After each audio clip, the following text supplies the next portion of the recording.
Hello, bonjour à tous, j'espère que vous allez tous très bien. Aujourd'hui, on va commencer cette vidéo un petit peu différemment, puisque on débute dans une jardinerie, une des deux jardineries dans laquelle je me rends régulièrement. Et donc, mon but aujourd'hui, j'avais deux buts. Le premier, c'était de trouver des plantes ou même un type de plante, je ne savais pas trop ce que je voulais, qui puisse aller dans l'espace du feu de bois derrière la maison qui est, alors qui est assez ensoleillé le matin, mais vraiment très tôt le matin et ensuite sur toute une bonne partie de la journée plutôt, ombragée. Donc pas forcément beaucoup de choix. D'ailleurs, j'ai encore moins de choix dans mon cas, puisque vous connaissez ma problématique des cerfs et des lapins qui sont, nombreux dans notre région, nombreux dans notre quartier et qui visitent mon jardin très régulièrement. Donc ça me laisse quand même moins de choix.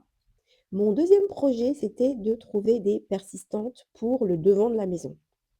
Alors vous savez que j'ai envie de totalement reconfigurer cet espace. Je sais que j'ai déjà fait pas mal de choses que j'ai enlevées, que j'ai remis, que j'ai enlevées, mais hem, restez avec moi. Je vous en reparlerai un petit peu plus tard dans cette vidéo et également un petit peu plus tard dans une vidéo dédiée.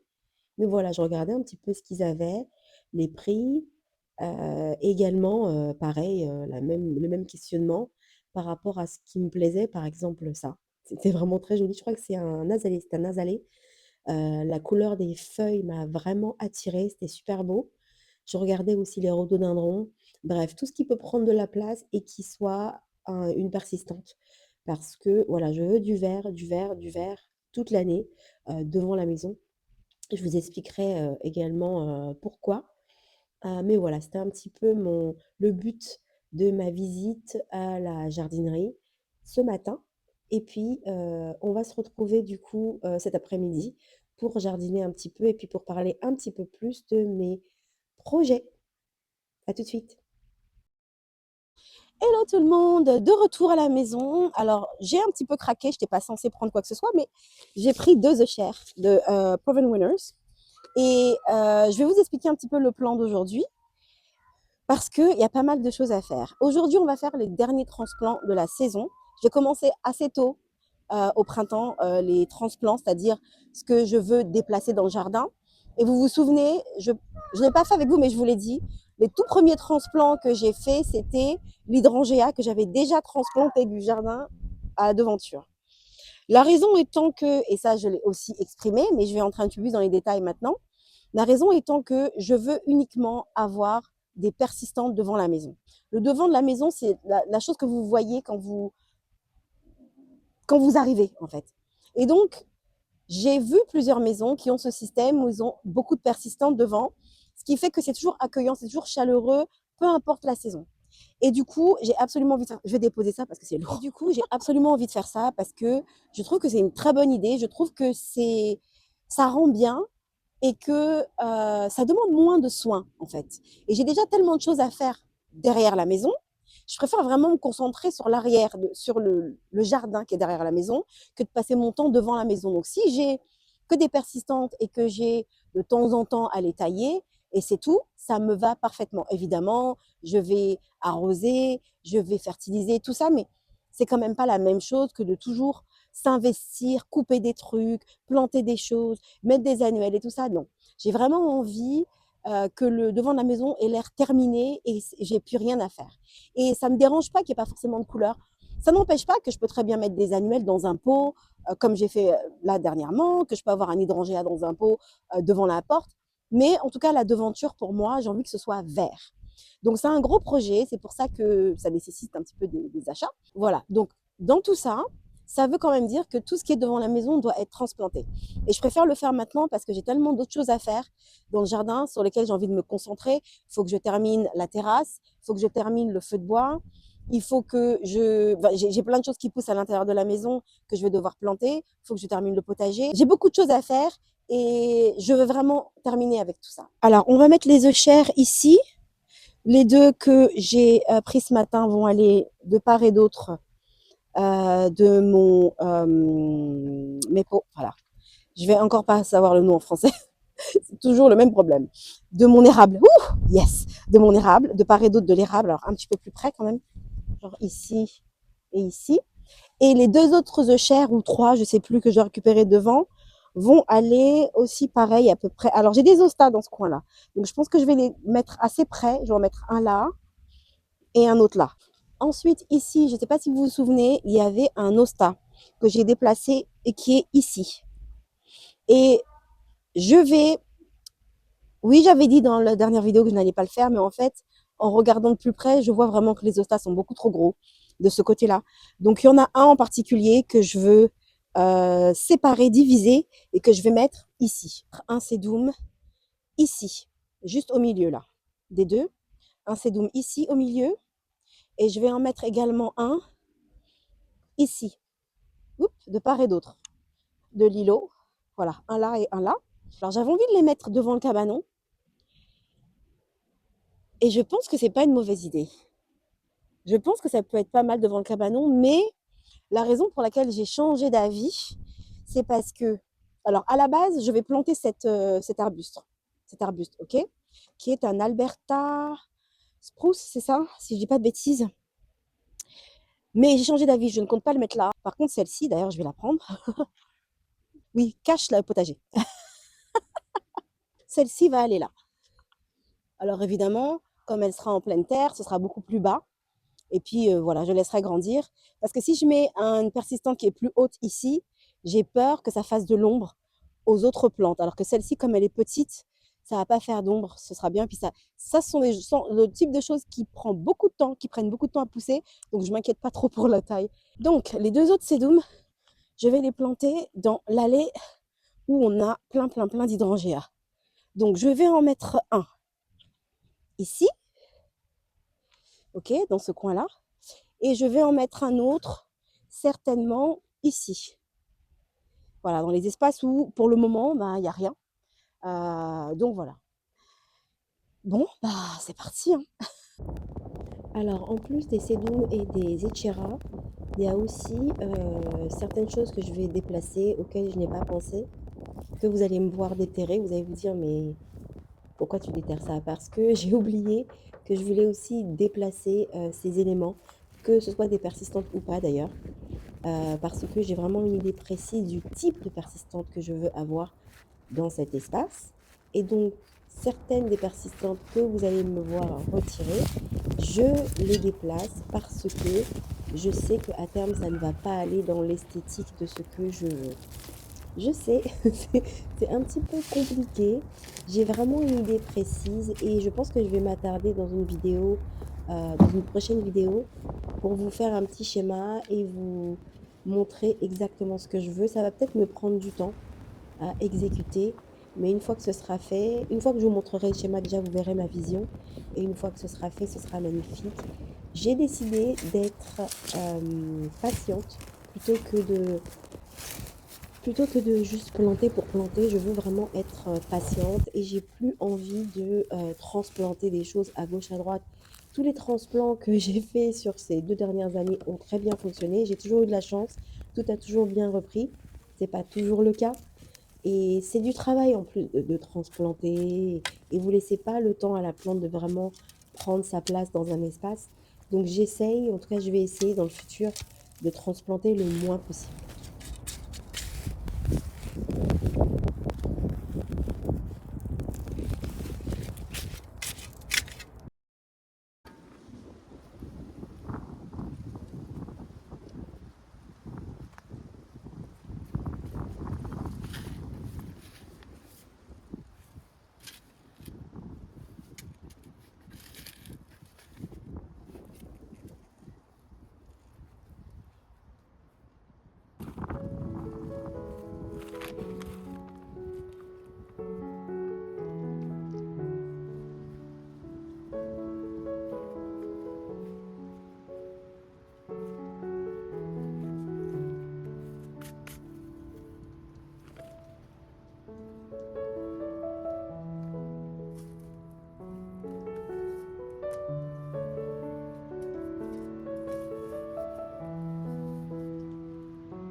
j'ai terminé. Mais en fait, il y a une chose que je n'ai pas faite, c'est séparer, déviser les ostas. Je suis vraiment, vraiment fatiguée et la santé, c'est le plus important dans la vie. En fait, j'ai une petite crève, je ne sais pas si ça s'entend. Et je pensais que ce serait vite fait, pas trop compliqué, que j'allais m'en sortir, que j'allais pouvoir tout faire. Bah, j'ai tout fait, j'ai fait 99% de ce que j'avais à faire. La dernière chose, c'est séparer les ostas. Et franchement, j'ai plus de force, je me sens... pas comme d'habitude en fait. Je pense qu'il ne faut pas trop forcer quand votre corps vous parle, il faut l'écouter. Donc je vais m'arrêter là pour aujourd'hui. J'ai juste vous montrer le résultat de tout ce qui a été fait. Il pleut beaucoup en ce moment. Il pleut beaucoup, beaucoup. Donc il faut vraiment que je trouve les moments, les fenêtres, les moments précieux où je peux jardiner, où il y a du soleil. Bon, je vais vous montrer tout ça. Donc ici, on a bien disposé les œufs chers. On en a 4. Je suis persuadée d'en avoir 5. Je reste persuadée qu'il y en a 5. C'est juste que je pense qu'il y en a peut-être un qui n'a pas repoussé. Je ne sais pas ce qui s'est passé, mais bon, on en a 1, 2, 3, 4. J'ai choisi celle-ci en particulier parce que j'aimais bien la couleur. Les autres, les œufs chers que j'avais devant la maison étaient violettes, ce qui est très joli. Mais j'aime bien cette couleur aussi, qui est un peu une couleur vintage. J'aime bien. Et là, je suis particulièrement contente, même si ce n'est pas vraiment le sujet de la vidéo, mais mon érable est vraiment en train de bien reprendre. Je suis tellement excitée de voir les feuilles repousser, enfin pousser tout court, parce que, enfin repousser parce que c'était un transplant. Une de mes voisines qui a un érable absolument magnifique devant sa maison, qui m'a donné des bébés en fait de ces érables. Je répète pour ceux qui n'ont pas suivi l'épisode des érables. Et donc je les ai transplantés dans mon jardin en ne sachant absolument pas ce que ça allait donner. Quand je les ai transplantés directement, ils ont perdu toutes leurs feuilles, ils ne ressemblaient plus à rien. J'ai prié, j'ai croisé tous les doigts, des mains, des pieds. Et voilà, ils ont bien repris. Enfin bon, bref. Voilà, donc l'osta que je devais planter là, ben, c'est la seule chose que je ne ferai pas. Ça, je ne voulais pas montrer, mais j'ai transplanté en fait. Je ne sais pas si vous vous souvenez, quand j'ai déplacé le miscanthus, il y avait ces hibiscus qui étaient coincés dedans et que j'avais laissé au même endroit en attendant parce que je ne pouvais pas creuser ici au moment où j'ai déplacé le miscanthus parce que la terre était beaucoup trop gelée. Et donc là, ben, je l'ai fait. Donc voilà. Alors cet espace-là, je crois que c'est le plus joli. Je me demande si j'ai pas planté les deux un peu trop près l'un de l'autre. Je me pose la question. Mais j'aime quand même bien à quoi ça ressemble. C'est vraiment trop trop joli. J'aime trop. Ah, il manque plus que des fleurs ici. Et avec un peu de chance, si... allons voir si les poppies... Vous avez vu, il y a un lys qui a poussé entre les cailloux et les pierres. Allons voir si mes poppies continuent à pousser. Parce qu'avec un peu de chance, si ça continue à pousser, je vais les mettre là. Je ne sais pas si vous voyez, mais ça continue à pousser. Il y a du vert. Je vais voir de l'autre côté. Ouais, regardez-moi. Les poppies seront pour ici.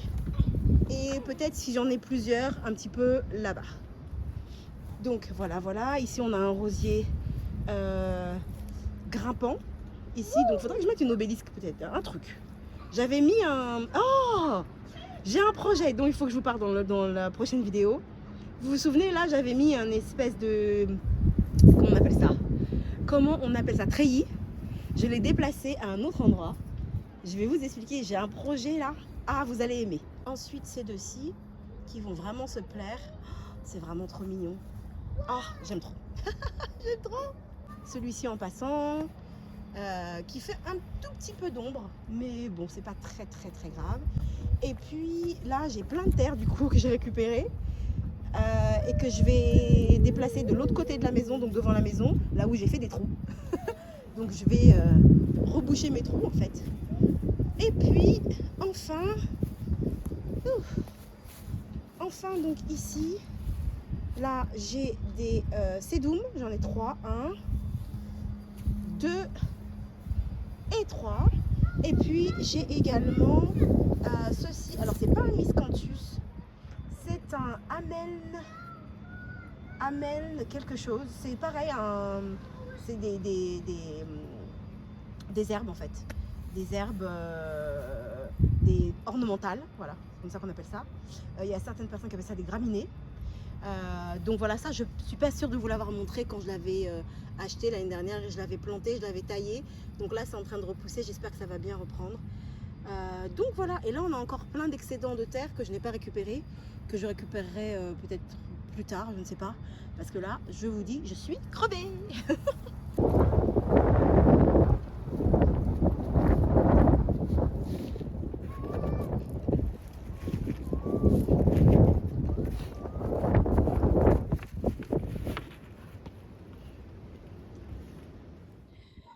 Du coup, je propose qu'on se fasse un petit bouquet de tulipes pour la salle à manger, pour terminer cette vidéo sur quelque chose de sympa. De tulipes et, oh, pourquoi pas de tulipes et de narcisses. On fait un petit mix. Allez. Avec ce vent, c'était pas une mauvaise idée de faire des bouquets parce que j'ai pas mal de mes tulipes qui commençaient à tomber ou à s'effondrer sur le côté. Comme je vous l'ai dit, il y a certains pots dans lesquels j'ai mis beaucoup trop de bulbes. Du coup, ça déborde dans tous les sens. Donc aujourd'hui, je fais un bouquet pour moi. Demain, je ferai un bouquet pour ma belle-mère. Et puis, voilà, je sais que j'aurai des tulipes qui vont repousser dans le jardin, enfin qui vont repousser, qui vont pousser, qui sont en train de pousser dans le jardin. Donc j'aurai l'occasion de faire d'autres bouquets plus tard. Ça ne me dérange pas de piocher dans mes pots. Je me suis dit que ce serait bien aussi de pouvoir ajouter quelques narcisses dans mes bouquets. Alors je sais, j'ai entendu, je ne sais pas si vous avez entendu la même chose que moi, si vous êtes au courant, si c'est une expérience que vous avez déjà eue, que vous savez quand vous coupez la tige des narcisses, vous avez une espèce de sève qui s'échappe en fait des narcisses. Et il paraîtrait que quand vous mettez des narcisses dans l'eau avec d'autres plantes, ça peut tuer les autres plantes. Si vous ne laissez pas la sève, comment dire, s'échapper pendant plusieurs heures. C'est-à-dire qu'il vaut mieux faire un bouquet de narcisses d'abord et ensuite les mélanger avec d'autres fleurs. Je n'ai pas eu cette expérience parce que j'ai déjà fait des bouquets avec des narcisses l'année dernière, le jour même de leur coupe, et mes bouquets ont très bien survécu. En tout cas, plus d'une nuit, ça c'est sûr. Donc si vous avez cette expérience, dites-moi. Voilà, je ne sais pas, c'est une question que je me pose tout simplement. Mon bouquet, il n'est pas extraordinaire, mais je vous avoue que l'idée de pouvoir faire un bouquet avec ses propres fleurs, c'est quand même vachement sympa. Moi, en tout cas, je trouve ça très très joli et ça me plaît toujours d'avoir des fleurs dans la maison, donc je suis contente. Je vous dis à très bientôt et prenez soin de vous encore une fois, de votre jardin, de votre santé. À très très vite. Bye.